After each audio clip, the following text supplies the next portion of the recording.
Ceritanya kita manfaatkan ini libur for baking ini MX yang selama tak tidur.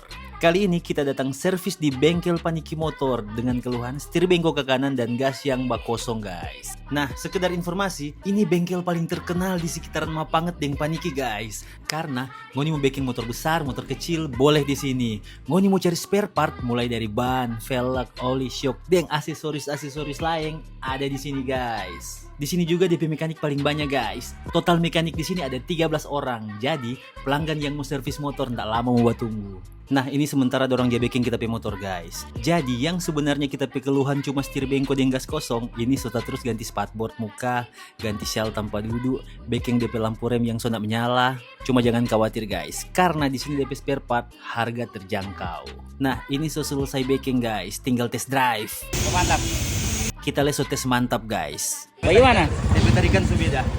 Soklar guys, mantap.